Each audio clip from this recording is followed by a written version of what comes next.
sahabat hati remaja, kembali lagi bersama aku Ica. Halo jangan bosan-bosan di Rumpi Ruang Mengekspresikan Opini. Nah, gimana nih kabar teman-teman hari ini? Semoga dalam keadaan baik ya saat dengerin podcast kita.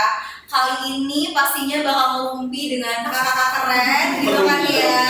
Ngerumpi ya Kak, jadi kita nama temanya ini Rumpi Kak, Ruang Mengekspresikan Opini gitu. Nah, temanya nih Kak kali ini gitu ya, kita saving baby and mother through Islamic Social Finance Innovation. Nah, bersama dua narasumber kita, yaitu ada Kak Faiz, Project Officer program Kawal Bumil, terus ada Kak Mira sebagai konsultan. Nah, kita bakal bahas nih Kak, dan mungkin temanya unfamiliar banget ya sama teman-teman gitu ya.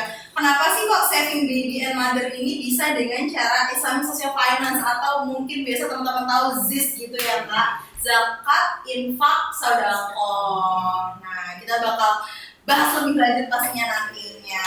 Nah, sebelumnya aku pengen ngenalin lagi bareng-bareng sama teman-teman, aku bakal nge-recall lagi tentang program Kawal Bumil itu sendiri. Nah, PKB DKI Jakarta bersama dengan Rumah Zakat dan UNFPA gitu, di tahun ini ada sebuah program yang bernama Kawal Bumil. Udah ada 2 podcast sebelumnya yang bahas tentang Kawal Bumil juga nih. Program ini merupakan salah satu upaya penurunan AKI, angka kematian ibu, yang intervensinya dibuat secara komprehensif menyeluruh dengan pendekatan siklus hidup. Meskipun program ini berfokus pada pengawalan ibu hamil, kegiatan dalam program ini tetap menyasar berbagai golongan, mulai dari remaja mungkinnya yang akan dekat sama ibunya, yang membantu dan mensupport pasangan usia subur, pus gitu ya, yang nantinya akan menjadi bumil dan takmil gitu ya. Selanjutnya ibu hamil sendiri yang nantinya akan merasakan gitu ya Kak, menggendong bayinya selama 9 bulan lamanya, terus hingga bayi yang baru lahir yang pasti harus kita berikan take glance juga gitu ya Kak, bukan cuma ibunya aja. Nah, program Kawal Bumil ini Kak, awalnya dilaksanakan di 7 desa wilayah intervensi yang tersebar di seluruh wilayah Indonesia. Di antaranya ada Kabupaten Garut, Kuningan, Magetan orang Mempan, bercanda. Oke, Kabupaten Brebes, Lombok Timur, terus Kabupaten Batubara, Kabupaten Polewali Mandar. Kemudian nih Kak, alhamdulillah gitu ya, ada tambahan 3 wilayah baru, yaitu di Kabupaten Sukabumi, Bogor, dan Bandung. Jadi sekarang total wilayah intervensinya ada 10 wilayah. Nah, dengan membawa tagline Ibu Sehat, Anak Hebat, Kawal dengan tepat, Kawal Bumil diharapkan dapat menjadi solusi konkret untuk menurunkan angka kematian ibu dan anak di Indonesia. Nah, mungkin kalau misalkan ini ya Kak gitu ya, tentang Kabupaten Garut, mungkin ada dokter yang kemarin sempat viral juga tuh ya Kak. Siapa dokter siapa? Iya, dokter Gia. Dia pertama ya? Iya, Oh, iya, yang yang itu. sama. Dokter itu, dan sebelumnya kita juga udah tahu kasus rahim copot itu dari dokter Yuda. Dokter Yuda itu tamu kedua kita di sini Kak, tentang membahas tentang gimana sih peran laki-laki gitu dalam orang wanita ya ketika nah gitu teman-teman. Nah, tadi mungkin aku udah bahas dikit-dikit gitu tentang temanya, mungkin aku bakal jelasin lagi ke teman-teman semua, kepada sahabat hati remaja gitu ya. Kalau misalkan setiap harinya itu ada ibu dan bayi yang suffer nih Kak, atau berjuang untuk tetap hidup gitu ya, untuk mendapatkan akses yang baik. Sebenarnya bukan karena kurangnya keinginan untuk sehat, tapi keterbatasan akses, biaya, dan pengetahuan. Kayak mungkin tadi aku udah sempat senggol gitu tentang kasus rahim copot gitu kan, dan ternyata penemuannya banyak yang ada kasusnya itu adalah mereka pergi ke bidan, mereka pergi ke dokter untuk kontrol gitu ya Kak, untuk kontrol paternal care, ada antenatal care, nah aku lupa nih, ANC, antenatal care. Mereka tetap melakukan antenatal care sesuai saran, tapi ketika lahir mereka tidak percaya kepada dokter, justru ke paraji, ke dukun beranak gitu. Mungkin ini menyangkut gimana aksesnya ya Kak, mungkin yang susah dan jauh untuk ke ibu kota. Nah, namun di tengah tantangan itu ada harapan baru yang muncul gitu ya Kak, Islamic Social Finance, sebuah inovasi pendanaan sosial berbasis dengan nilai-nilai keumatan yang mampu menjembatani kesenjangan layanan bagi ibu hamil, terutama dari keluarga prasejahtera gitu ya Kak. Nah, di episode kali ini kita akan bahas gimana sih ZIS gitu ya, zakat infak sedekah dan wakaf dapat benar-benar menyelamatkan nyawa melalui program kawal ibu hamil. Kita akan mendengar capaian pembelajaran, mendengar pencapaian, pembelajaran berharga dan praktik baik dari lapangannya. Nah, kita langsung lanjut aja ke pertanyaan gitu ya Kak. Pertama aku nanya nih ke Kak Faiz selaku project officer kawal hamil gitu kan ya. Ini nih tokoh utama di balik layarnya gitu kan ya, selain Ibu Bidan Jamilah yang sering kita lihat gitu kan ya. Nah, kalau kita lihat nih Kak, program kesehatan biasanya mengandalkan anggaran pemerintah atau donor gitu kan ya pastinya. Betul. Nah, tapi kali ini Islamic Social Finance hadir atau menjadi kayak pemantik, kok bisa gitu kan, biasanya itu cuma buat fakir miskin gitu kan, tapi ini hadir di tengah program kawal bumi. Nah, menurut Kakak apa sih alasan utama pendanaan ZIS ini bisa untuk intervensi ibu hamil Kak? Oke, sebenarnya tadi yang pernyataan pertama itu benar banget ya. Kalau misal hampir rata-rata semua program kesehatan yang ada di Indonesia itu mungkin 80-90%-nya itu dari dana pemerintah atau dana donor dari luar seperti itu. Mungkin entah itu dari lembaga PBB, entah itu dari embassy atau NGO luar yang memang fokusnya adalah memperbaiki kesehatan di seluruh dunia gitu ya, termasuk di Indonesia. Tapi ketika memang kita awalnya merumuskan si program kawal hamil ini, kita melihat bahwa ternyata Indonesia punya loh potensi untuk pendanaan yang sustainable. Karena mungkin teman-teman semua di sini udah tahu ya, kalau misal Indonesia itu salah satu, mungkin bukan salah satu-satunya negara dengan penduduk Islam yang sangat banyak gitu ya. Bahkan mungkin hampir 80-90% penduduk Indonesia adalah mayoritas Islam, beragama Islam gitu atau Muslim. Jadi memang ketika kita awalnya melihat kawal hamil ini, kita melihat karena populasi Indonesia itu mayoritas Islam, berarti dan setiap tahunnya masyarakat Islam tuh ya sudah berpenghasilan tentunya ya, sudah berpenghasilan dan punya hidup yang layak, itu harus mengeluarkan dana zakat. Jadi kita melihat ada kesempatan di situ. Karena populasinya banyak dan tiap tahun harus ada yang dikeluarkan gitu ya, dan itu sudah tercatat di Al-Quran gitu. Itu kita melihat ada dana yang sustainable dan bisa kita alih fungsikan. Karena selama ini kan stigmanya dana zakat atau dana Islamic financing ini erat banget kaitannya sama pengentasan kemiskinan gitu ya. Sedangkan salah satu sumber kemiskinan adalah ketika memang saat hamil dia tidak mendapatkan pelayanan yang layak, dan mohon maaf seperti kayak output dari kehamilan yang tidak dikawal dengan baik ini bahkan bisa menimbulkan kemiskinan yang baru. Jadi kita melihat ada peran dana zakat yang bisa kita alokasikan di sini, dan program kawal hamil ini hadir untuk menginduksi penggunaan dana zakat tersebut dan bisa lebih memperhatikan, atau ya kita menginduksi lembaga-lembaga zakat untuk bisa lebih memperhatikan program kesehatan reproduksi atau kesehatan ibu dan anak seperti itu. Oke, berarti potensi pendanaannya sustainable ya, bisa kita perdayakan ya paling.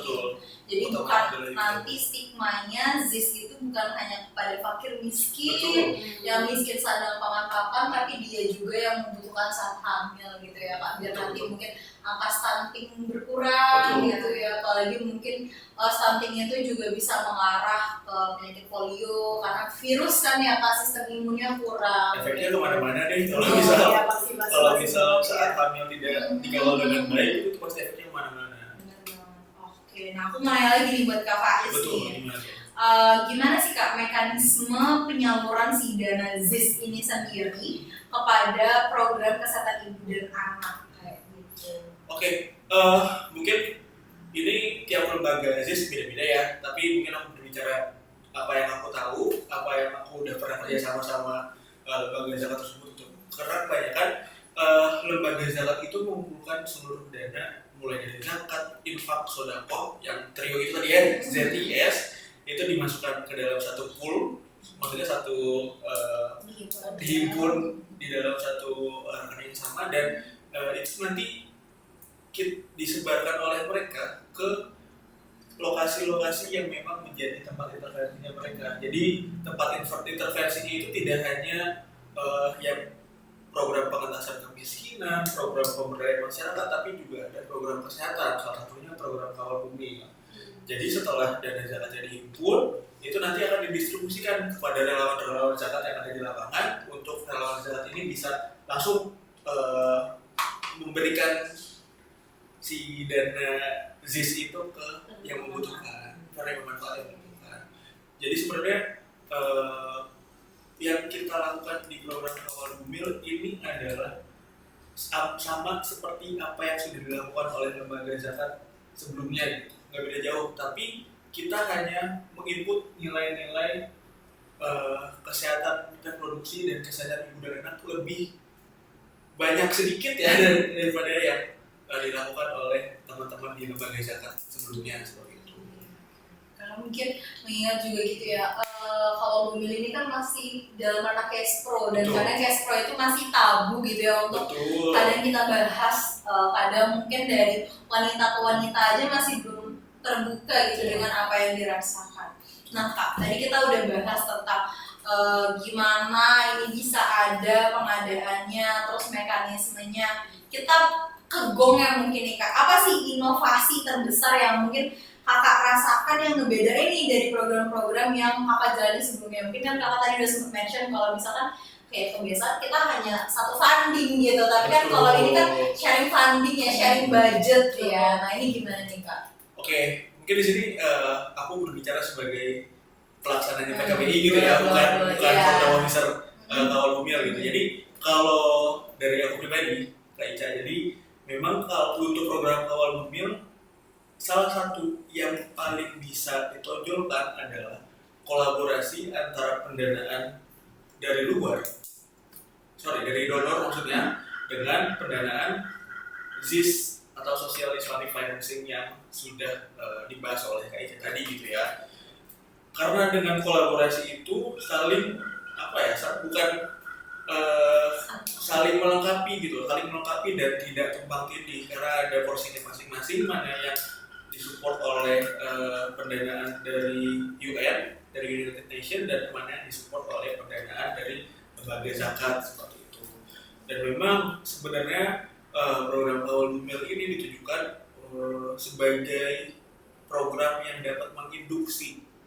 Jadi harapannya setelah program Kawal Bumil ini selesai, makin banyak tuh kayak lembaga-lembaga zakat yang memang aware, bisa loh dana zakat nih kita buat untuk program-program pemberdayaan, program-program kesehatan ibu hamil, atau program-program yang berkaitan dengan kesehatan reproduksi itu. Jadi tidak hanya sekedar ya pengentasan kemiskinan, ngasih bantuan dan lain sebagainya, tapi bisa loh untuk pemberdayaan program seperti ini. Jadi mungkin itu ya inovasi yang maksudnya sangat bisa dirasakan, dan itu ya saya mungkin bisa melihat sudah ada progres yang baik gitu ya Teh, karena kita sudah mulai banyak lembaga-lembaga zakat yang melihat bisa loh ada program kesehatan ibu dan anak dari dana zakat gitu. Jadi ya harapannya seperti itu, dan itu mungkin yang bisa membedakan program Kawal Bumil dengan program konvensional lainnya seperti itu. Oke, makasih banget Kak Faiz, tapi kita akan pindah sebentar ke kamera itu Kak ya. Nah, dari perspektif Kakak sebagai konsultan, apa sih Kak kekuatan utama program ini gitu kan ya? Iya. Oke, jadi aku sebetulnya ikut serta untuk mendokumentasikan program Kawal Bumil ya. Jadi memang sudut pandangnya sebagai peneliti dari luar gitu ya. Nah, yang pertama adalah model pendampingannya yang close monitoring. Betul. Artinya dia ini terpadu dan juga pendekatannya yang sangat intensif. Nah, sebetulnya program Kawal Bumil ini kan merupakan program yang memadukan upaya-upaya yang sudah ada, tapi lebih terarah, lebih bermakna, dan juga lebih intensif ya. Contohnya ada kunjungan rumah, edukasi, kemudian ada juga PMT-nya, ada kelas ibu hamilnya. Jadi memang semuanya terintegrasi. Itu kekuatan utamanya. Kemudian yang kedua ada pelibatan aktor lokal.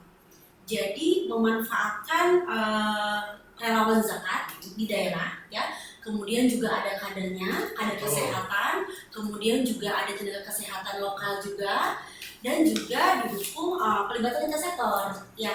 Nah itu menjadi ekosistem yang bagus ya untuk menjadi support sistemnya ibu hamil gitu. Kemudian yang ketiga, kekuatan utamanya tadi kata Mas Faiz, blended financing, memadukan antara dana zakat atau wakaf produktif dengan pembiayaan katalis SIV, strategic investment finance ya. Itu yang dilakukan oleh UNDP. Itu jadi ada istilahnya melengkapi gap pembiayaan ya. Tidak hanya dari APBN tapi juga dari dana zakat. Itu yang udah jelas Mas Faiz tadi. Kemudian yang keempat ini, program Kalbel ini punya daya responsibilitas ya, dan juga adaptabilitas yang bagus di lapangan. Jadi kalau kita lihat kan program Kalbel ini merupakan program piloting atau prototype. Nah saya lihat sebagai orang dari luar eksternal ya, teman-teman ini dalam mengelola programnya cukup adaptif sekali ketika ada kebijakan yang berubah, dinamika yang cukup banyak yang masalis ya gitu ya, dari awal program sampai sekarang mau akhir Q4 ya, itu banyak sekali tantangannya, tapi teman-teman di sini cukup durability-nya bagus gitu. Jadi semangatnya bagus dalam menjalankan dinamika dan penyesuaian program. Terus yang ketiga, kelima, ada integrasi pendekatan siklus hidup. Jadi tadi tidak hanya ke ibu hamil, tapi juga menjangkau remaja, kemudian push. Jadi harapannya pendekatannya, kemudian juga kegiatannya dan programnya berkelanjutan, tidak terputus. Udah ibu hamil sudah, tapi lanjut lagi ke pushnya, bagaimana KB-nya, kemudian juga bagaimana pendampingan masa nifasnya gitu. Seterusnya jadi sepanjang siklus hidup.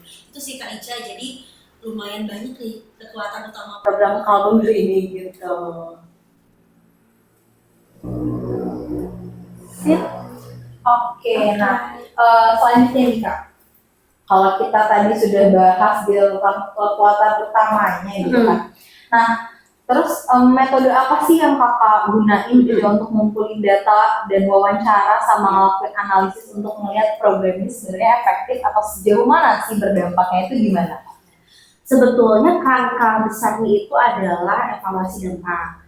Tapi pendekatannya itu adalah kualitatif, reflektif, naratif atau integrasi kualitatif. Jadi memadukan beberapa tools. Yang pertama ada desk review ya, dokumennya kita analisis, menghasilkan analisis tematik dan juga analisis gap. Kemudian juga ada interview ya. Betul. Kemudian juga ada FGD-nya, kemudian juga ada observasi lapangan. Itu harapannya itu bisa melihat sudut pandang yang setara dari pengelola program dan juga penerima manfaat di lapangan. Nah untuk analisisnya tadi, selain kita menggunakan tematik analisis, gap analisis, kita juga pakai pendekatan outcome harvesting ya, untuk melihat sejauh mana sih program Kalbel ini memberikan dampak ataupun memberikan manfaat bagi beneficiaries. Kemudian juga kita pakai pendekatan MSC Light, Most Significant Change ya.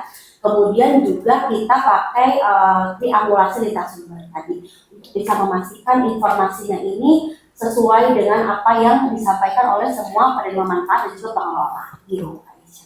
Jadi lumayan seru ya. Oke, seru banget ya kayak walaupun kayak pas jalan agak pusing-pusing, geleng-geleng gitu kan ya. Nah, tadi Kakak tetap sempat mention gitu tentang evaluasi dampak. Ya. Nah, menurut Kakak setelah melihat dari keseluruhan dari program ini gitu, apalagi sekarang sudah di Q4 gitu kan ya, akan dievaluasi lagi terus lagi Q4 gitu kan ya. Apa aja sih dampak yang sekiranya paling dirasakan oleh penerima manfaat ini Kak? Mungkin kita baginya dampaknya bagi ibu hamil dulu ya. Jadi ada dampak bagi ibu hamil, dampak bagi keluarganya, sama bagi komunitas. Kalau untuk ibu hamil sendiri, kebetulan aku turun ke kurang lebih kita 5 ya. 5 daerah. Ya 5 tempat ya. Betul. Jadi semuanya kurang lebih sudut pandangnya sama, bahwa ibu hamil sangat merasa didampingi. Ibu hamil mempunyai dukungan sebaya sehingga mereka ini lebih percaya diri, lebih nyaman, lebih tenang dalam menjalani kehamilannya. Kemudian yang kedua, ibu hamil ini punya peningkatan pengetahuan. dan akhirnya membawa mereka untuk bisa meningkatkan partisipasi ke layanan kesehatan. Jadi ada banyak tuh, misalkan di daerah Lombok atau di daerah mungkin Batubara ya, yang awalnya itu mereka ke posyandu atau ke Poldes itu masih males ataupun mungkin kurang tertarik, tapi setelah ada program Kawal Bumil ini mereka makin aktif nih ke layanan kesehatan. Kemudian juga yang paling utama adalah meningkatkan status gizi ibu hamil. Jadi banyak sekali kan tujuannya ya Kawal Bumil ini untuk bisa mendorong atau berkontribusi pada penurunan angka kematian ibu ya. Nah, ketika status gizi ibunya membaik, kemudian tidak lagi kekurangan energi kronis, akhirnya output kelahirannya normal, tidak mengalami berat badan bayi rendah ya, akhirnya kan sehat anaknya dan tidak menyumbang kematian ibu. Nah, ini di Kawal Bumil ini banyak sekali kasus ibu hamil beresiko yang ternyata akhirnya sudah keluar dari zona risiko karena pendampingan dari Kawal Bumil. Terus juga ada ini dampak kepada keluarganya. Tadi mungkin di-mention karena ada pembahasan tentang pelibatan laki-laki dalam KIA ya. Dan di program Kawal Bumil juga sama. Jadi mendorong suami-suami untuk ikut aktif dalam kegiatan kelas ibu hamil, dalam pengambilan keputusan ketika ia akan melahirkan atau mungkin mendapat rujukan gitu ya. Kemudian juga lebih siap menghadapi persalinan di keluarga, dari mungkin administrasinya, BPJS-nya, kemudian juga tabungannya, karena si kader ini mendampingi secara intens, tidak hanya secara fisik memberikan KMT dan lain-lain, tapi juga memberikan dukungan emosional yang betul. Gitu. Terus dampak pada komunitas, yang paling terlihat adalah kita bisa mendorong ekosistem yang bagus untuk bisa semua lintas sektor, kemudian semua kader, semua masyarakat itu peka dan aware terhadap ibu hamil yang beresiko. Itu sih mungkin, jadi dampaknya kita bisa lihat dari individu kemudian juga ke komunitas. Nah, kalau tadi kakak sempat bilang juga nih, kalau misalnya ibu hamil itu sudah merasa didampingi, terus percaya diri gitu kan ya, jadi less stress gitu ya kak. Nah, apa aja sih kak pendapat penerima manfaat gitu loh tentang program Kawal Bumil ini sendiri gitu, secara tersebut gitu lah, mungkin dari ibu hamil sendiri atau mungkin dari pendampingnya tadi kakak bilang ada suaminya, itu apa sih kak menurut mereka? Mereka sebagian besar merasa tadi, saya merasa aman, misalkan aku banyak sekali kan melakukan interview, kemudian juga FGD, rata-rata menjawab itu, saya merasa nyaman, kemudian merasa punya dukungan sebaya, bisa berbagi cerita dengan teman-teman yang hamil juga. Kemudian juga mungkin dari bidan desanya merasa bahwa program ini membantu program dia di lapangan. Kan awalnya bidan desa ini sebagai ujung tombak ya kalau di lapangan ya, kerja sendiri gitu ya untuk bisa melayani, menjangkau ibu hamil, kemudian juga memberdayakan kader. Dengan adanya program ini ada ekosistem yang bisa membantu dia untuk bisa mendorong suksesnya program-program kesehatan gitu. Terus juga mungkin dari fasilitator desa. Betul. Ya, fasilitator desa kan rata-rata laki-laki nih, Kak Ica. Tapi mereka ternyata mampu untuk bisa merangkul ibu hamil, membawa ibu hamil dan keluarganya untuk datang ke layanan. Ini luar biasa sekali. Jadi banyak sekali, kalau bisa dibilang quote-quote-nya ini hampir ada kali 40 halaman. Nanti baca di dokumennya. Iya, di dokumennya nanti akan di-publish di website-nya UNFPA. Jadi tunggu aja teman-teman. Bisa jadi bahan literasi ya tuh. Bagus banget nih. Oke. Nah, aku balik lagi nih ke kakak Isa. Kita udah mungkin bahas sedikit gitu ya, gimana sih dampaknya, refleksinya gimana, evaluasinya gimana. Nah kak, bisa dijelasin nggak sih bagaimana model program ini bisa berjalan gitu ya? Kalau misalnya kita ngomongin model programnya Kak Ica, sebenarnya program Kawal Bumil ini seperti yang tadi dibilang oleh Teh Mira gitu, sebenarnya program Kawal Bumil ini sebuah upaya komprehensif yang tujuan akhirnya adalah mengurangi angka kematian ibu. Jadi apa-apa yang kita lakukan di dalamnya itu sebenarnya sudah banyak dilakukan oleh lembaga-lembaga lain, pemerintah, puskesmas, kementerian dan lain sebagainya itu sebenarnya sudah pernah ada gitu. Tapi yang kita lakukan adalah kita menggabungkan semua upaya itu jadi satu. Tidak hanya kita tidak hanya intervensi ibu hamil saja, tapi kita intervensi sampai remaja, pasangan di usia subur, terus kita intervensi tenaga kesehatannya dan kader-kader kesehatannya pun kita intervensi di lapangan gitu. Jadi kalau misalnya ditanya bagaimana model program Kawal Bumil ini berjalan, untuk teman-teman ketahui gitu ya, mungkin untuk KIC juga. Jadi program Kawal Bumil ini memang kita setting untuk ada satu orang di lapangan, satu orang champion kita lah ya, satu orang fasilitator yang akan menjalankan kegiatan-kegiatan di lapangan tersebut. Mereka ini bisa dibilang lokal heroes ya, Teh Mira, benar-benar kalau aku ngeliat mereka mah luar biasa, meskipun bapak-bapak gitu ya, bapak-bapak bener-bener yang bisa dibilang bapak-bapak masjid gitu ya, banyak yang mungkin masih sebelum Kawal Bumil masih belum familiar sama isu kesehatan reproduksi, tapi semenjak Kawal Bumil ini kita berhasil membuat mereka menjadi local heroes di tempatnya masing-masing. Jadi si bapak-bapak dan ibu-ibu local heroes ini dia akan memimpin beberapa kegiatan yang ada di lapangan gitu, termasuk tadi jadi yang dipimpin oleh si fasilitator di lapangan itu pertama ada kegiatan bersama ibu hamil. Jelas dong karena namanya Kawal Bumil kan. Ya. Kalau kawal yang lain kan nanti beda lagi dong. Beda lagi. Karena nah yang pasti pertama jadi kegiatan bersama ibu hamil itu kegiatan utama dan memang kegiatan yang kita unggulkan. Di dalam kegiatan ibu hamil ini ada banyak macamnya lagi Kak Ica.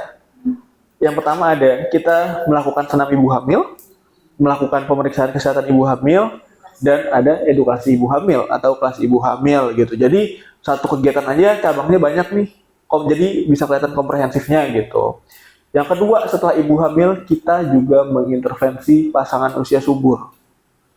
Jadi sebelum si ibu itu hamil, sebelum si istri itu hamil, kita berikan dulu nih kira-kira kiat-kiat untuk mempersiapkan kehamilan itu apa, atau kiat-kiat dalam merencanakan keluarga itu apa gitu. Jangan sampai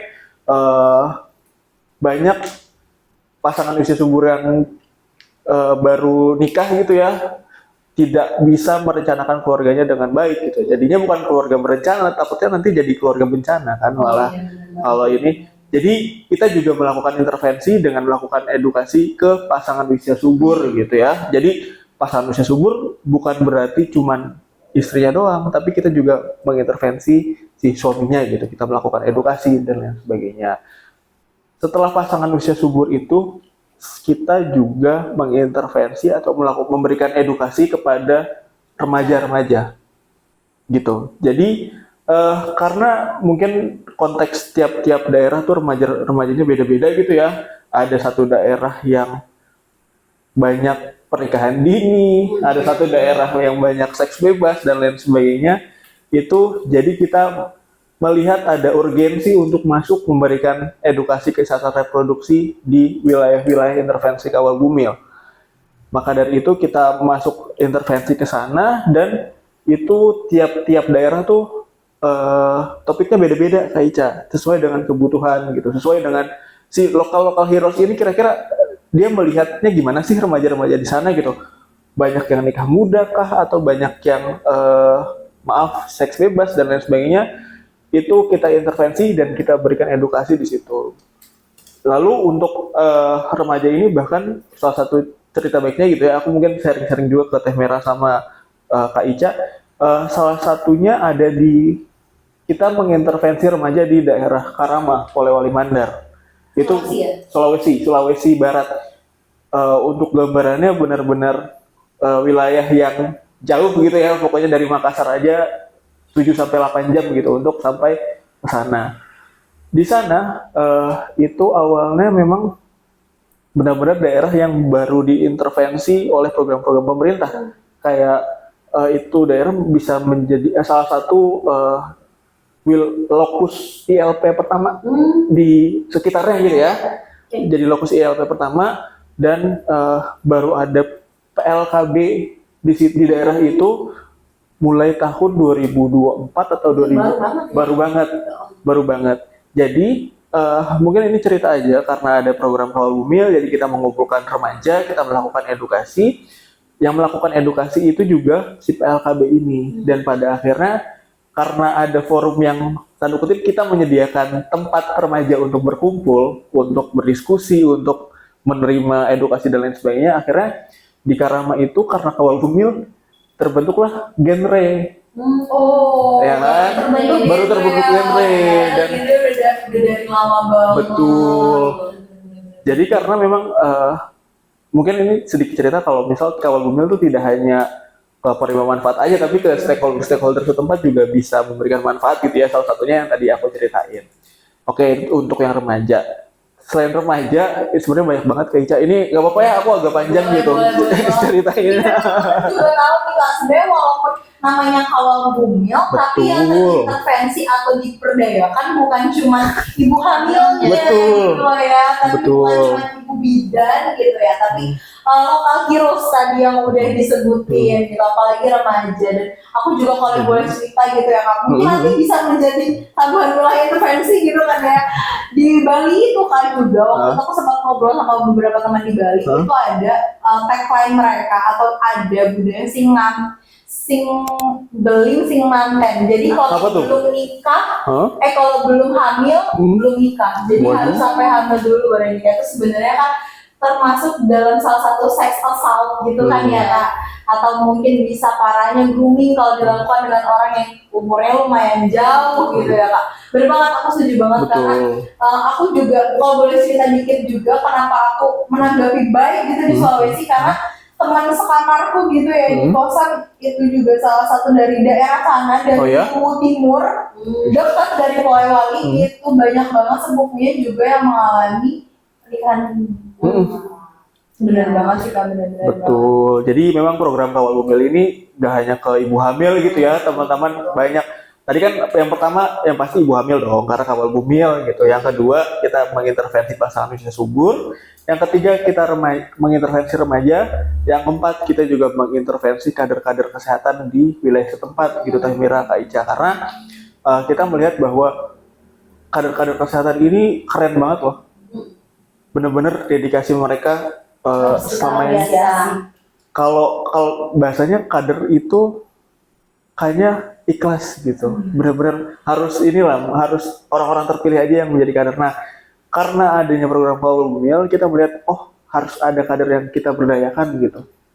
Jadi kita melakukan intervensi kepada kader. Jadi kadernya kita latih untuk bisa menjadi bodyguardnya ibu hamil gitu, pengawalnya ibu hamil. Jadi kita latih, kita berikan materi bagaimana pendampingan yang baik, bagaimana cara komunikasi kepada ibu hamil, bagaimana pendekatannya, bagaimana mengidentifikasi tanda-tanda bahaya kehamilan dan lain sebagainya. Itu kita berikan semua materinya kepada para kader, sehingga harapannya para kader ini setelah mendapatkan pelatihan, dia bisa menjadi pengawalnya ibu hamil seperti itu. Jadi mungkin cerita sedikit lagi gitu ya. Lagi-lagi ini saya bawa salah satu contoh daerah di Polewali Mandar, yaitu Desa Karama, wilayah intervensi kami. Itu kadernya ada yang sudah 15 tahun jadi kader, tapi baru mendapatkan pelatihan itu di program Kawal Bumil di tahun. Berarti selama ini mungkin dia meraba-raba sendiri ya. Betul. Jadi selama ini kita melihat di sana kader di sana tuh benar-benar ya udah ikhlas aja gitu ya, membantu tetangga, membantu masyarakat, benar-benar dengan ya mungkin pengetahuan yang minim gitu ya. Tapi mereka sangat ikhlas dan kalau misal melihat di sana sih memang benar-benar keren banget gitu mereka untuk pengorbanannya, antusias dan lain sebagainya gitu. Lalu yang terakhir nih Kak Ica, untuk program Kawal Bumil itu kita juga mengintervensi tenaga kesehatan. Jadi tenaga kesehatannya kita berikan semacam refresh materi-materi yang sudah sebenarnya mereka juga udah ini gitu ya, udah terpaham, udah ngotok, udah di luar kepala misalnya materi, tapi kan gak ada salahnya kita masuk untuk merefresh pengetahuan mereka dan mungkin sesi pelatihan tenaga kesehatan yang kita berikan itu menjadi salah satu ajang mereka untuk berkoordinasi, bertukar pikiran, lalu mungkin bisa saling cerita tentang keadaan-keadaan yang mereka hadapi. Dan betul, nakes-nakes yang kita intervensi itu biasa kebanyakan adalah bidan desa. Jadi kurang lebih dengan adanya pelatihan nakes itu kita juga menghidupkan environment-nya mereka gitu ya. Mungkin ada yang tadinya nggak akur jadi akur lagi karena sesi kita seperti itu. Mau nambahin boleh nggak? Ya boleh banget. Apa tuh? PMT-nya. Oh iya, astagfirullahaladzim. Khusus untuk ibu hamil resiko. Oh iya, betul. Kemudian juga kunjungan rumahnya yang Betul. menjadi yang Betul. tadi close monitoring ya. iya, kayak itu close menjadi mention. andalannya kalau bumil gitu ya. Heeh. Terus juga aku mau nambahin bahwa kalau ini cukup memotret berbagai sudut ketimpangannya di seluruh Indonesia, karena Betul. ternyata kita melihat kesehatan ibu ini tidak bisa dari kacamata kota Jakarta aja, dan ternyata banyak banget ya Banyak yang banget. baru mendapatkan layanan yang sebetulnya Banyak kalau kita banget. di Jakarta atau di kota-kota besar itu menjadi hal yang Biasa aja gitu ya. gitu. Tapi ternyata ketika dibawa ke daerah luar biasa loh manfaatnya. Itu yang menjadi apa ya, istilahnya harus diteruskan nih program kamu Mungkin boleh dinotot nih ya dengan hal-hal pelaksana gitu ya. Nah, Ika, kalau aku boleh review lagi gitu ya, mungkin aku bantu recall teman-teman yang nonton gitu. Berarti tadi kalau udah kita bahas gitu ya, kayak pengenalan di awal yang tadi udah aku jelasin juga, siapa aja sasarannya kita bisa jawab, itu pastinya ibu hamil, Betul. gitu kan ya. Terus pasangan ibu hamil, terus pasangan usia subur, remaja, karena ternyata banyak banget fenomenanya remaja itu juga sebenarnya belum siap untuk melaksanakan kehamilan gitu ya Kak. Karena walaupun mereka sudah mungkin mengalami menstruasi atau sudah melaksanakan mimpi basah, tapi secara psikis dan organ reproduksi juga belum matang gitu. Karena kan kalau merujuk dari BKKBN sendiri kan untuk wanita itu dianjurkan di atas 21 tahun dan laki-laki di atas 25 tahun atau seminimal-minimalnya 25 tahun. Salah satu sasarannya tadi juga tentang kader gitu ya kan. Betul, Kader betul. yang ternyata selama ini mereka menjadi kader tapi mereka nggak tahu guideline-nya sebenarnya gimana. Kasihan selama ini meraba-raba sendiri, tapi dengan hadirnya gitu ya Kawal Bumil di tengah kader, fasilitator, terus bidan desa gitu ya Kak, menjadi hawa sejuk lah ya, atau angin sejuk gitu ya untuk teman-teman di daerah. Nah, tadi kalau misalkan kegiatan tadi kita udah bahas ada PMT ya Kak, kemudian makanan tambahan, close monitoring dengan ke rumah-rumah, kunjungan rumah. Terus ada lagi tadi kegiatan yang kalau Bumil, boleh nggak sih Kak dibahas sedikit yang paling gong mungkin kemarin Bumil Fest yang diadain di Bandung, boleh diceritain tuh Kak gimana tuh Kak? Karena seru banget kayaknya Kak, yoga bareng gitu ya. Betul.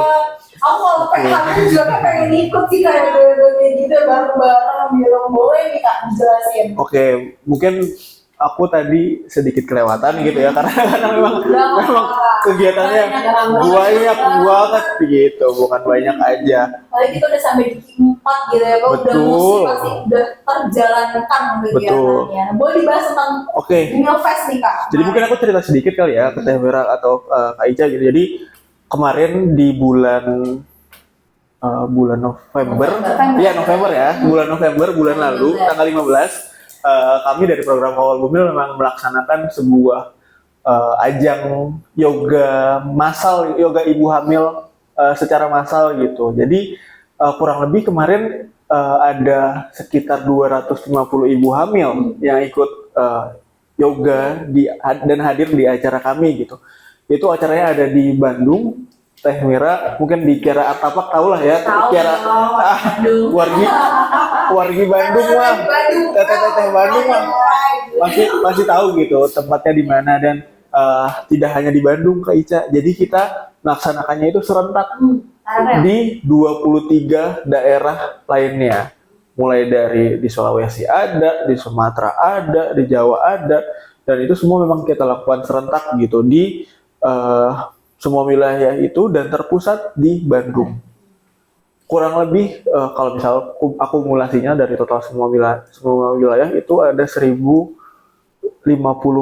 5 ibu hamil yang ikut banyak banget ya. yoga dalam satu waktu gitu ya, seperti itu. Jadi memang harapannya kita nggak cuman ya udah sekedar yoga datang yoga selesai gitu, enggak, tapi kita harapannya dengan adanya gerakan seperti ini memang lebih banyak masyarakat lagi yang aware terhadap kesehatan ibu hamil seperti itu, Aica. Kampanye gitu ya. Kampanye sekalian, betul.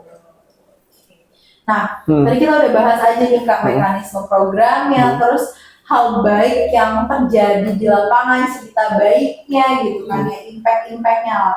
Nah, kalau dari Kamira sendiri, apa aja sih Kak best practice gitu yang mungkin muncul dari program ini gitu, berdasarkan temuan di lapangannya? Yang pertama tadi adalah kunjungan rumah yang intens. Intensnya ini ada minimal 1 minggu sekali. Jadi kader-kader ini setiap minggu mereka bergerilya datang ke rumah ibu hamil. Itu ya. Pantas disebut lokal hero tadi ya, Betul. kayak disebut ya. Kemudian tadi ada pemberian PMT. Yang jadi unik, PMT-nya ini berbasis dana zakat. Nah, ini peran dari blended financing di sini. Jadi ada beberapa pembiayaan yang dibiayai oleh UNFPA atau pembiayaan katalis tadi, ada yang memang dibiayai oleh dana zakat, contohnya adalah PMT. Betul. Kemudian juga selain PMT ada insentif untuk yang fasilitator desa, juga itu dari dana zakat. Kemudian juga best practice-nya pas ibu hamilnya interaktif sekali gitu ya. Jadi selain ada edukasi, ada juga senam hamil pakai jimbol gitu ya. Mungkin juga ada kelas-kelas hypnobirthing yang dilatih di Jakarta bidannya. Kemudian juga ada momen-momen dukungan sebaya antara ibu hamil, bidan, dan kader. Jadi memang saling menguatkan satu sama lain. Kemudian tadi keterlibatan laki-laki dalam program kesehatan ibu dan anak. Satu, karena fasilitatornya ada laki-laki semua. Mayoritas laki-laki. Mayoritas. Dari 10 mungkin berapa nih yang laki-laki? 8. 8 itu luar biasa ya. Jadi mematahkan stigma bahwa laki-laki ini ternyata tidak berperan dalam kesalahan ibu. Nah, ini program Kaulnya cukup menghadirkan gitu ya, nuansa baru bahwa laki-laki juga punya peran. Dan ternyata tidak hanya orang kesehatan loh. Betul. Yang bisa berkontribusi menjadi fasilitator desa. Rata-rata mereka ini orang sosial ya. Orang sosial. Dan memang backgroundnya keagamaan juga tuh, luar biasa. Yang tadi Kak Faiz bilang nih bapak-bapak masjid, bapak masjid. Jadi jangan remehkan bapak kalian kalau sering ke masjid. Mungkin besok bapak kalian akan yang menjadi fasilitator awal bumil. Dengan keterlibatan tadi ya, fasilitator desa ini juga membuka ruang untuk partisipasi suami. Karena kan pendekatannya man to man ya. Betul. Jadi fasilitator desanya laki-laki, kemudian lebih gampang nih melakukan pendampingan kepada suami-suami juga. Kemudian tadi ada juga strategi anak jemput kader. Jadi Betul. kader ini selain mendampingi juga antar jemput bola, dijemput ke rumahnya gitu ya, menggunakan kendaraan pribadi. Aduh, kader-kader Ada yang itu, ditemenin sambil jalan kaki, luar biasa, apalagi di daerah-daerah pelosok ya, Betul. ya, itu luar biasa peran kader di situ. Kemudian juga mungkin ada inovasi waktu pas ibu hamil, tidak hanya pagi, tapi juga menunggu ibu hamil pulang kerja di sore hari, ini benar-benar fleksibel. Itu mungkin beberapa best practice di lapangan.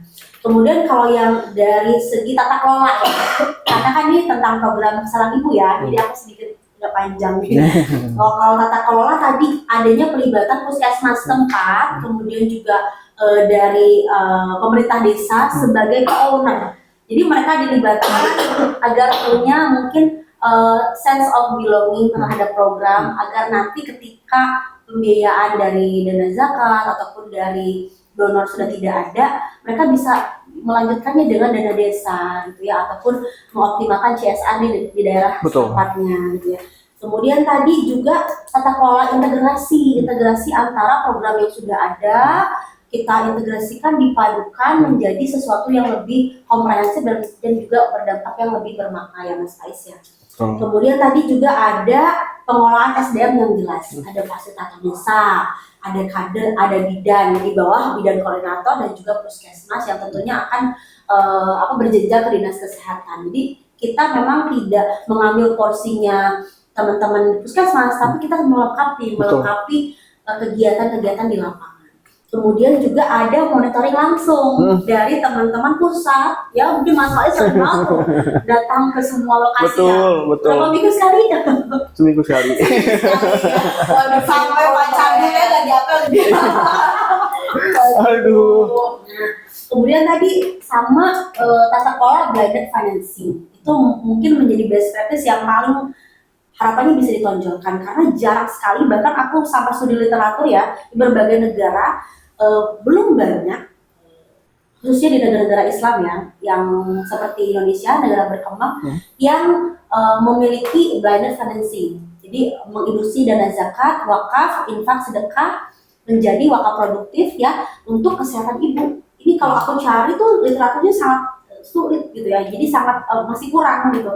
Maka ini mudah-mudahan menjadi satu terobosan baru ya, bisa dilegalkan juga dari kebijakan atau ada payung regulasi untuk bisa menjembatani antara bagaimana dana zakat ini bisa berkontribusi terhadap pembiayaan kesehatan, tidak hanya berfokus pada APBN ya. Betul. Gitu. Udah jadi alarm ya untuk kita kalau misalkan zakat itu ternyata bisa tadi yang akan bilang menjadi wakaf produktif dan jadi sustainable gitu ya, berkelanjutan. Jadi nantinya bukan hanya mungkin zakat itu kan untuk pemberantasan kemiskinan, tapi bukan kemiskinan doang yang dipemberantas, tapi hal-hal problem tentang kesehatan juga itu tertuntaskan karena zakat. Dan mungkin yang kayak tadi Kak Faiz juga sempat bilang gitu kan ya, kalau misalnya kita tuh negara Islam gitu, dan kalau misalkan kita lihat juga gitu, kita sangat taat ya tentang zakat, donasi gitu, apalagi kalau dari sedikit yang aku baca gitu ya Kak sebelum podcast tadi nih gitu ya, di tahun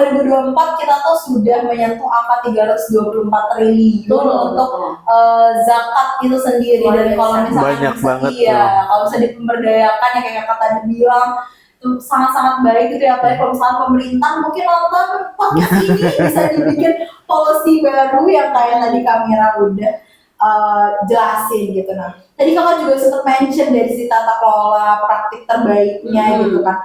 Apa sih Kak yang membuat program ini tuh bisa kakak katakan efisien? Ya tadi, karena ada pembiayaan yang blended ya, pembiayaan campuran. Jadi harapannya itu tadi bisa mengisi celah atau kekosongan dari pembiayaan di lapangan. Karena kan kalau kita hanya bertumpu pada APBN ya, itu hanya cukup berat, apalagi sekarang masa efisiensi ya. Betul. Jadi ketika ada dana zakat sebagai warna baru pembiayaan yang ternyata lebih sustain, lebih bisa memberikan pemberdayaan jangka panjang karena kan berasal dari oleh dan untuk masyarakat sendiri. Itu sebetulnya efisien kalau menurut saya ya. Kemudian juga sebenarnya gini, kalau dana zakat itu sekarang juga sudah banyak yang berperan di kesehatan. Cuman kesehatannya hanya untuk respon kemanusiaan, kayak sekarang respon bencana, itu banyak sekali lembaga zakat yang berperan. Kemudian juga untuk stunting juga banyak yang Mas Faiz sudah ada beberapa. Betul, udah ada beberapa. Cuma untuk yang kesehatan ibu ini masih belum ada. Kalau saya lihat secara literasi ya, literatur yang kita baca itu masih belum ada gitu. Jadi yang membuat efisien itu adalah itu pembiayaan yang blended, yang kedua itu tadi sistemnya adalah terpadu dan terintegrasi. Bukan mencari inovasi yang baru gitu ya, sesuatu yang wah gitu tidak, tapi kita mengoptimalkan yang sudah ada menjadi lebih bermakna dan juga lebih berdampak ke masyarakat itu sendiri gitu. Jadi fill the blank nih, pokoknya fill the blank, diisi apa yang masih kurang. Nah, aku mau balik lagi nanya ke Kak Faiz gitu ya. Iya, boleh. Capaian apa aja sih Kak yang bisa dikasih tahu nih kepada sahabat hati remaja dan teman-teman PKBI? Apa aja sih capaian yang udah dicapai nih sama PKBI atas program Kawal Bumil?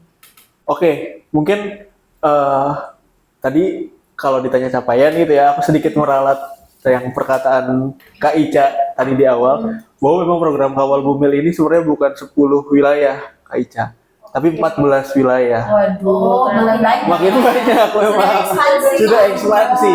Jadi betul, salah satu capaiannya memang kita berhasil melakukan ekspansi gitu. Awalnya tadi 7 yang seperti yang dibilang oleh Kak Ica, ditambah 3 lagi jadi 10, lalu sampai saat ini itu ada 14 wilayah yang kita intervensi seperti itu. Banyak banget. Itu lembaga zakatnya sama berbeda ya? Berbeda, jadi lembaga zakatnya bahkan bukan cuma rumah zakat aja gitu, Teh Mira. Tapi kita juga ada dari Dompet Duafa, ada dari Lasarfa, Solo Peduli, dan lembaga zakatnya Muhammadiyah seperti itu. Jadi tidak hanya dengan rumah zakat saja, tapi kita juga sudah bekerja sama dengan 4 lembaga zakat lain, dan totalnya itu ada 14 wilayah. Kalau misalnya ditanya pencapaiannya, sebenarnya itu sudah banyak sekali ibu hamil yang kita Jangka. dampingi, sudah kita jangkau seperti itu. Mungkin kalau saya tidak salah ingat, karena ini terlalu banyak gitu ya, ada kurang lebih 800-900 ibu hamil yang sudah kita dampingi gitu ya selama masa kehamilannya. Kalau untuk kader, kalau lagi-lagi kalau tidak salah, saya mungkin ada sekitar 180-an kader yang memang sudah kita latih. 280 Mas. Oh, 280 ya? 280 itu hanya dari 7 lokasi loh. Aku lihat ya. Oh iya. Karena Banyak banget adanya. jujur banyak banget ininya. Jadi mohon maaf teman-teman kalau misalnya mohon maaf. Iya. Mohon maaf. Tidak sebanyak. Mohon maaf di atas materai. Iya. Jadi sebenarnya kalau ditanya kuantitatif aku nggak terlalu ini ya Kak Ica ya, tapi secara garis besar itu sudah banyak sekali yang kita capai seperti itu. Baik itu di skala nasional maupun skala daerah gitu. Skala nasional ini mungkin kita diekspansi ke beberapa lembaga zakat, dan di daerahnya banyak sekali yang sudah kita capai seperti itu. Termasuk pelaksanaan advokasi, kita juga sudah melakukan advokasi sebanyak 3 kali dan mau keempat. 2 advokasi di daerah, yang pertama ada di Garut dan di Makassar, lalu ada di Jakarta 2 kali seperti itu. Jadi benar-benar Kawal Bumil ini paket lengkap gitu ya, bisa dibilang di daerahnya banyak sekali kegiatan. Di tingkat nasional ada kegiatan lagi gitu ya yang melibatkan beberapa stakeholder gitu, mulai dari kementerian, terus CSR perusahaan-perusahaan swasta yang memang biasa masuk untuk memberikan dana ke lembaga zakat tersebut dan lain sebagainya. Jadi mungkin seperti itu Kak Ica capaiannya. Tapi kalau misal mau ngobrol masalah capaian bisa sampai besok subuh begitu. Karena banyak banget kalau misal di breakdown satu-satu. Tapi kurang lebih seperti itu ininya. Oke Kak, berarti Overview-nya. ini terjadinya perubahan perilaku gitu ya Kak, yang terjadi betul. pada siklus program gitu. Karena yang tadi kita lihat program yang awalnya hanya ada satu funding gitu ya, atau satu sponsor untuk program-program seperti ini, tapi terjadilah sharing budget atau blending finance yang tadi udah sempat kita bahas gitu ya, sama tadi Kamira juga sempat bilang kalau misalkan mereka akan kita didik atau mereka akan kita edukasi untuk bisa tetap keberlanjutan dengan dana desa ya tadi ya kan, dengan langkah yang akan berjalan. Nah ini inovasi pendanaan yang perannya mungkin sangat strategis gitu ya kalau kita lihat. Nah, perubahan perilakunya terjadi, pencapaiannya juga tercapai gitu mungkin ya Kak, sama ternyata hal-hal ini tuh menjadi krusial untuk menjadi kita perhatikan lebih lanjut gitu, karena tadi Kamera juga sempat bahas kalau ternyata literaturnya ini masih kurang, dan mungkin program Kawal Bumil bisa menjadi tonggak literatur gitu ya kan, nanti yang akan Kamera dan Kak Faiz lakukan gitu untuk tentang konsep blending finance. Nah, aku mau nanya lagi nih Kak Kamera, apa sih tantangan apa yang paling signifikan dan bagaimana seharusnya program ini ke depan meresponnya? Jadi tantangan apa sih yang menjadi krusial untuk program ini ke depannya Kak? Nah, lagi-lagi aku sampaikan aku dari sisi eksternal ya, yang betul. melihat. Sebetulnya yang merasakan nih Mas Faiz sama teman-teman yang aku mau mention teman-teman rumah zakat ya. Jadi kalau program Kawal Bumil ternyata kan gabungan antara program kolaborasi PKBI, UNFPA dan Rumah Zakat. Rumah Zakat dan PKB Jakarta dan Mas Faiz itu luar biasa tuh. Pasti merasakan banyak sekali tantangannya. Nah, yang saya lihat di lapangan yang pertama adalah memang adanya keragaman masalah kesehatan yang berbeda di antara wilayah. Itu yang membuat mungkin tantangannya berbeda dari masing-masing wilayah. Karena kan kita tahu bahwa Indonesia kan negara kepulauan yang sangat banyak sekali penduduknya, kemudian juga banyak ketimpangan akses tadi disampaikan Kak Ica. Kemudian yang kedua, tadi karena banyak sekali masalah kesehatan yang beragam, tidak semua punya kasus angka kematian ibu. Betul. Padahal kan sebetulnya core-nya adalah kita ingin mendorong penurunan angka kematian ibu ya. Tapi tidak semua kasusnya ada kematian ibu karena memang dasarnya adalah desa bebas stunting ya, punyanya Rumah Zakat. Jadi semua lokus program ini adalah lokus program desa bebas stunting yang mana angka stuntingnya memang yang tinggi gitu ya Mas Faiz. Kemudian tantangannya lagi ada beberapa dinamika kebijakan ya dan penyesuaian teknis di tengah implementasi. Itu mungkin yang menurut saya menjadi satu tantangan bagi teman-teman di lapangan di tingkat tapak, di akar rumput sampai pengelola gitu ya.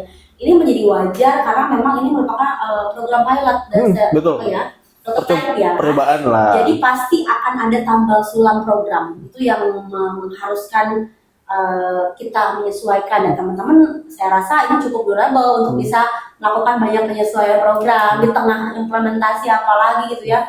Itu luar biasa sekali. Kemudian menjadi tantangan lagi kapasitas penerima manfaat nih yang memang belum dijangkau seluruhnya nih Kak Ica. Jadi karena mungkin ada kuota yang terbatas, penerima manfaatnya nggak bisa terjangkau semua. Makanya ada sistem shift-shiftan ya. Ibu hamil bulan ini adalah yang A, ibu hamil B yang B gitu. Harapannya sih nanti ke depan kuota penerima manfaatnya bisa ditambah. Jadi semua terjangkau ya Mas Faiz ya. Kemudian juga ini durasi program yang memang ini maaf ya karena saya sebagai eksternal dia harus jujur nih nggak apa-apa nih Kak biar mungkin menjadi bahan evaluasi.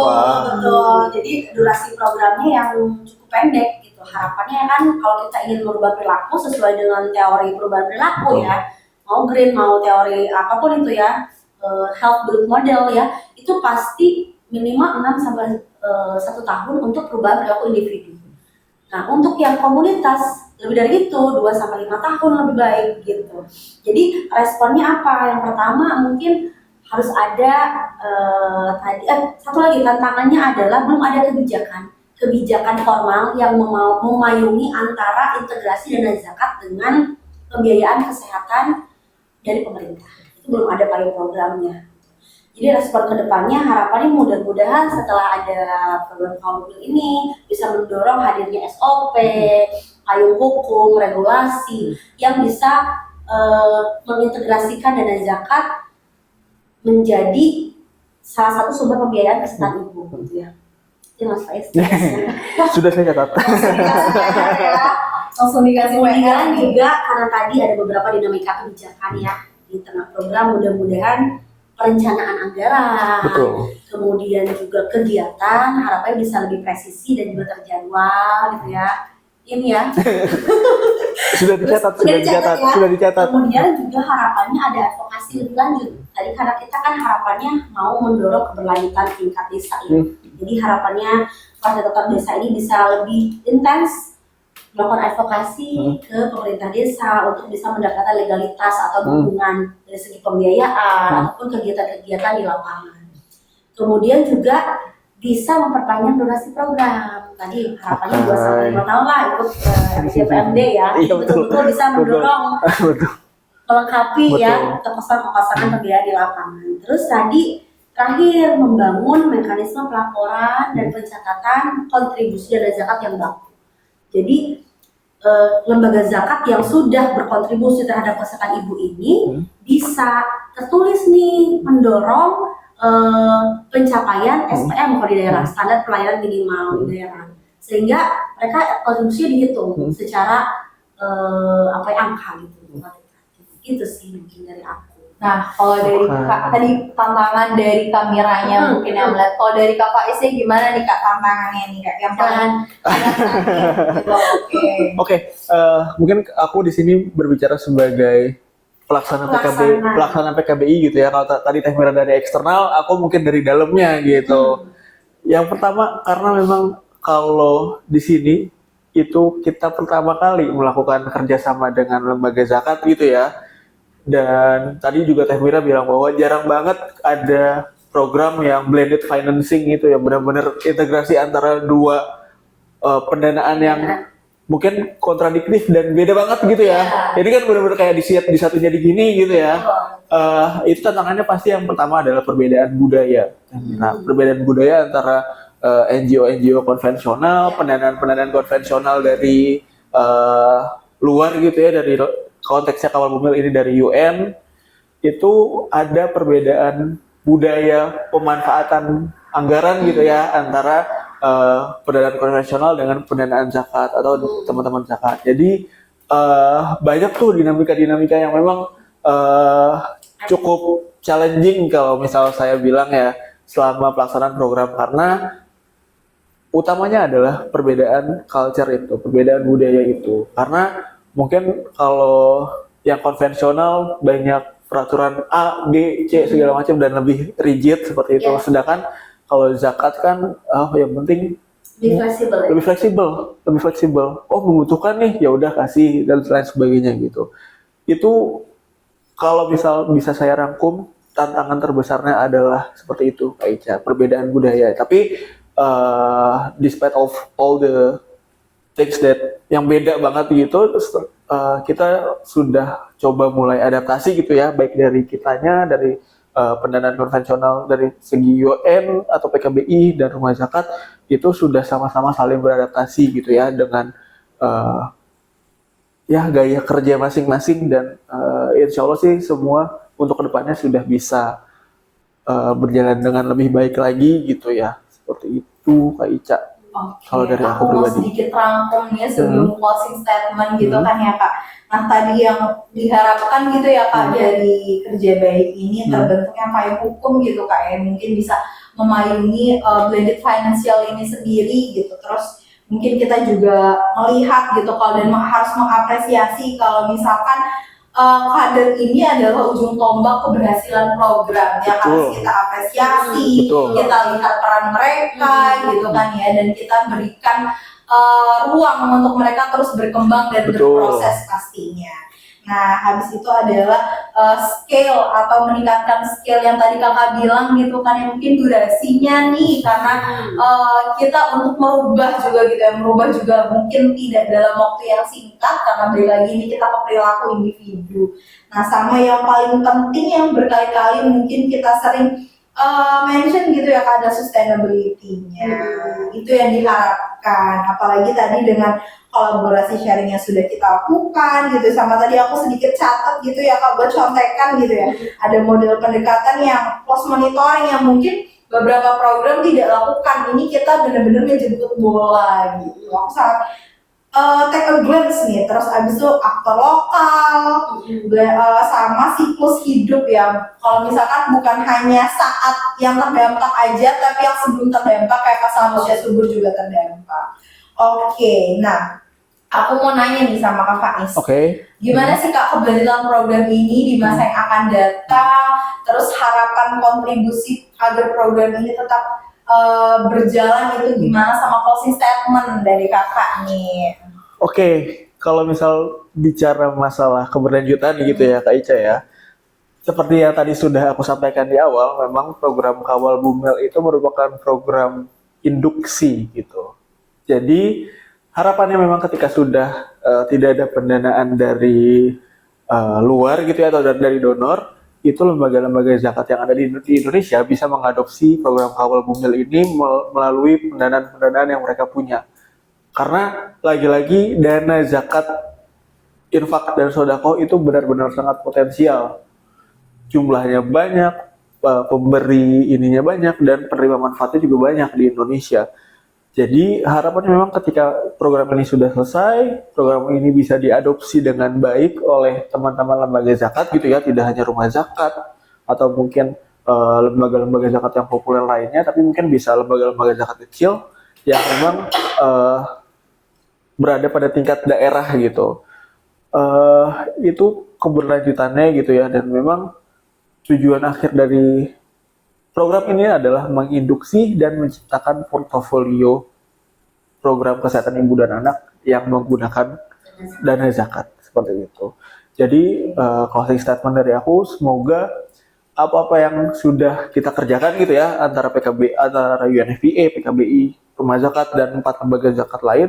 Semoga memang pada akhirnya bisa benar-benar bermanfaat gitu ya, tidak hanya untuk kita saja, tidak hanya untuk pengelola, tidak hanya untuk donor, KPI, karena KPI-nya tercapai dan lain sebagainya, tapi benar-benar bisa dimanfaatkan, dirasakan manfaatnya oleh masyarakat luas seperti itu, terutama masyarakat Indonesia yang memang betul-betul butuh bantuan dari dana zakat, seperti itu. Kalau dari Kamira nih Kak, kalau misalkan Kamira ditanya gitu kan, memberikan satu pesan kepada lembaga pengelola zakat, pemerintah daerah atau mitra yang paling penting, apa nih Kak? Sekaligus mungkin closing statement dari Kak. Ya, mungkin ada beberapa DNA yang tidak boleh hilang ya. Ketika lembaga zakat lain ingin mengadopsi program ini atau ingin seperti rumah zakat ya. Betul. Karena rumah zakat ini kalau bisa dibilang sudah kuat sekali ya dari segi sistem dan juga dari proses mereka memberdayakan masyarakat di lapangan. Gitu. Yang pertama tadi harus ada model pendampingan plus monitoring yang terpadu. Yang kedua keterlibatan aktor lokal. Kemudian yang ketiga adanya redundancy yang setara antara zakat dengan pembiayaan katalis itu kan bisa saja tidak hanya dari UN tapi juga dari lembaga yang lain ya harapannya. Kemudian juga tadi ada sistem peningkatan kapasitas yang berjenjang antara kader, fasilitator dan tenaga kesehatan. Kemudian yang kelima adalah adanya edukasi komprehensif yang tidak hanya ke ibu hamil tapi juga ke us dan remaja. Kemudian juga harapannya ada juga integrasi dengan layanan puskesmas dan juga dana desa. Mungkin beberapa tips atau elemen wajib yang harus mungkin dilakukan jika ingin mengadopsi atau mengkontekstualisasi program Halal Bumil dalam untuk lembaga zakat yang lain. Nah, kalau closing statement dari aku mungkin gini. Ternyata program Halal Bumil ini menunjukkan bahwa kehamilan yang terencana, yang didukung oleh lingkungan yang suportif, ekosistem yang tangguh, ternyata bisa memberikan fondasi keselamatan ibu yang ternyata ya bisa tidak langsung ya menurunkan angka kematian ibu, berkontribusi terhadap angka kematian ibu, menurunkan angka kematian ibu. Kuncinya tadi ada pendampingan yang konsisten, tata kelola yang kuat, kemudian juga dukungan pembiayaan yang sustain. Jadi harapannya itu tadi selain ada payung hukum yang bisa ditindaklanjuti ke depannya, kemudian durasi programnya juga bisa lebih optimal ke depan. Mudah-mudahan semakin banyak lembaga zakat yang bisa tergerak hatinya untuk bisa berkontribusi juga dalam program-program kesehatan ibu, sehingga kita bisa sama-sama menjadikan program kesehatan ini tidak hanya dulu orang kesehatan nih yang menjadi bebannya, tapi juga seluruh elemen atau seluruh masyarakat terlibat dalam program yang berkaitan dengan kesehatan ibu. Oke, kita sudah habis pertanyaannya gitu kan ya. Sekirot aku sampai penuh dengan kakao daging gitu ya. Terima kasih juga. Paling penting nih berarti kita harus membentuk ekosistem yang baik untuk ibu hamil. Nah, alhamdulillah kita udah sampai di akhir episode gitu ya. Hari ini kita belajar kalau menyelamatkan ibu hamil dan bayi bukan hanya urusan medis, bukan hanya nantinya urusan aku mungkin sebagai nakes gitu kan ya, tapi urusan semuanya gitu, ekosistem gitu. Ekosistem bukan hanya terdiri dari satu individu gitu kan ya Kak. Nah, tapi juga soal keadilan sosial, tadi kepedulian, terus gotong royong para lokal hero kita gitu kan ya, sama tadi paling yang mungkin kita bahas hari ini adalah Islamic Social Finance yang memberikan ruang bagi kita semua untuk berbagi peran sekecil apapun gitu ya, kontribusinya bisa menjadi penentu hidup seseorang gitu. Mungkin kalau misalkan kita tiap hari cuma 1000, ternyata 1000 kita bisa menjadi triliun yang tadi udah kayak aku sempat mention gitu ya. Semoga episode ini bisa memberikan inspirasi dan membuka mata pembelajaran untuk kita semua gitu ya, bahwa inovasi pendanaan berbasis umat dapat membawa perubahan yang besar. Apalagi harus kita manfaatkan karena kita tadi yang Pak Faiz mention gitu, kita negara muslim. Oke, guys, terima kasih sudah menonton cuap-cuap dan rupiah kita kali ini. Aku Ica pamit undur diri. Gitu. Terima kasih Kamira, terima kasih Kak Fatis atas waktunya hari ini. Sampai jumpa di tahun depan karena sayang sekali ini adalah podcast terakhir Kawal Bumil di tahun ini. Kurang lebihnya mohon maaf. Wabillahi taufiq wal hidayah. Assalamualaikum warahmatullahi wabarakatuh. Bye bye. Terima kasih.